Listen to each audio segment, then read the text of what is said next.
かなしょ百人一首。こんにちは、慶州です。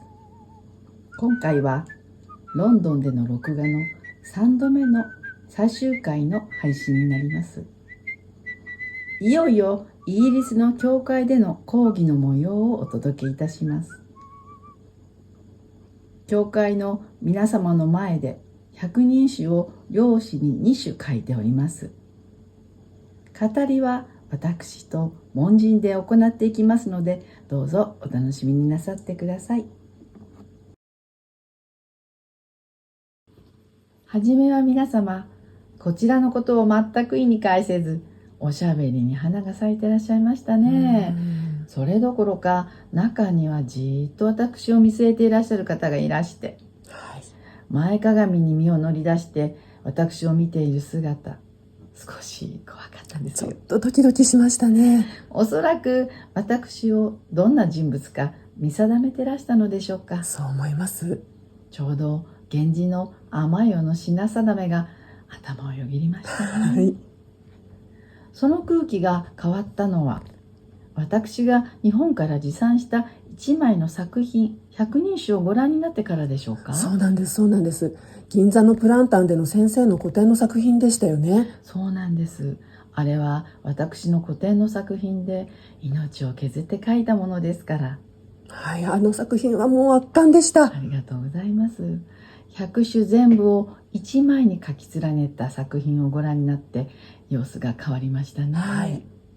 そして最後はあちらから私のそばへ握手を求めて、あるいは駆け寄ってこられた方もいらっしゃいましたよね。嬉しかったです。嬉しかったです。大成功でしたね。はい、大成功でした。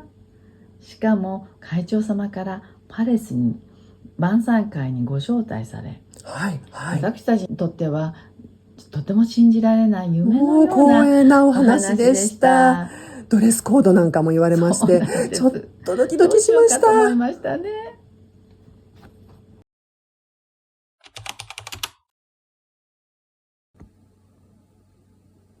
はい、それでは書いていくところですね。2首書いていきますよ。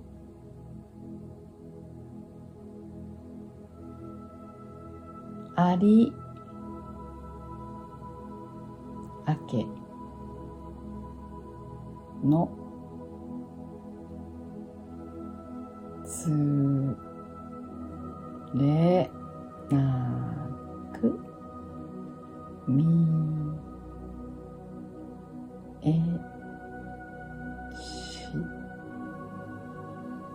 わかれより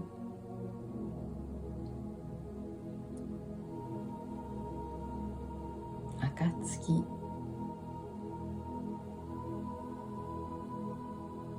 ばかり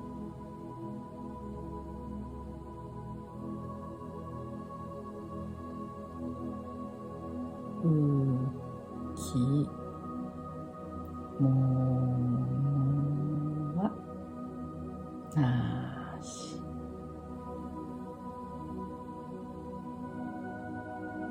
次もう一首続けますよ。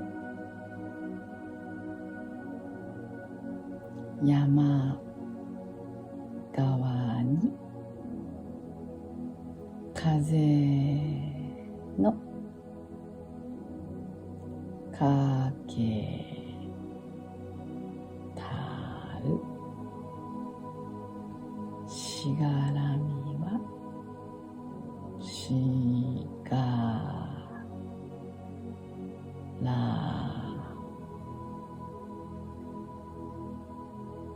みは流れもあえぬながれもあえぬもみじ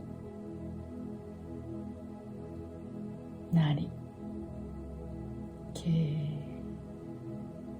りとなりますね。はい、終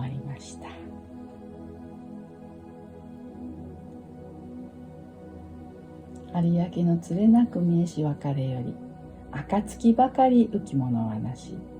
山側に風のかけたるしがらみは、流れもあえぬもみじなりけりというお歌になります。はい、こちらの作品はですね、素晴らしい漁師を日本から持参しましたよね。はい、でこちらをうまく生かして、また大勢の方が実はこの周り囲われてるんですよね。そうなんです。周りは2、30人でしょうか。たくさんのご婦人方がいらっしゃいましたよね。でその方たちに視線を感じながら緊張して失敗はできないし、書き上げるのはちょっと難しいなと思いながらやらせていただきました。しかも相性っていうのございますでしょう。ですからどんな紙かっていうのは書きながら見極めて見定めていかなきゃならないんですよね。で今回はとても美しい紙で、漁師と言いますけれども、職人さんが丹精込めて作ってくださった紙です。金箔銀箔本物ですけどもね、金糸や銀糸も貼ってあったり、ぼかしが入っていたり、あと動作が引いてありますのね。ですから滑るんですね。で最初の一筆目の時にその滑りが分かったもんですから、これは活筆や順筆は使えないなと、そういう形で変化を使えるのは難しゅうございますね。ですから、墨の濃淡あるいは細い太い、それで変化をつけていくしかないなと思いながら書き上げましたね。ましてこの美しい紙の素晴らしいところを消してはいけないというのが我々書家の使命ですから。ですから職人さんが作ってくださった美しい柄、いわゆる模様ですね、そちらを潰さないように作品もうまく喧嘩をしないように書き上げなくてはいけないという難しい部分がございますね。その場で考えながらお書きになってる。はい、そうです。びっくりです。ですからちょっと空間をうまく使ったり邪魔しないように、だからといってお互いがこうするように書き上げていくのは大変ですけれども、またそれも素敵な楽しいところでもございますね。その話を聞いてからまたちょっと動画を見返してみたくなりました。ありがとうございます。ぜひまたゆっくりと私の意図が分かっていただけたら嬉しゅうございます。ご覧くださいませ。ありがとうございました。百人一首30番、身分の忠峰。有明のつれなく見えし別れより、暁ばかり浮き物はなし。32番、春道のつらき。山側に風のかけたるしがらみは、流れもあえぬもみじなりけり。ありがとうございました。慶州でした。失礼いたします。ごきげんよう。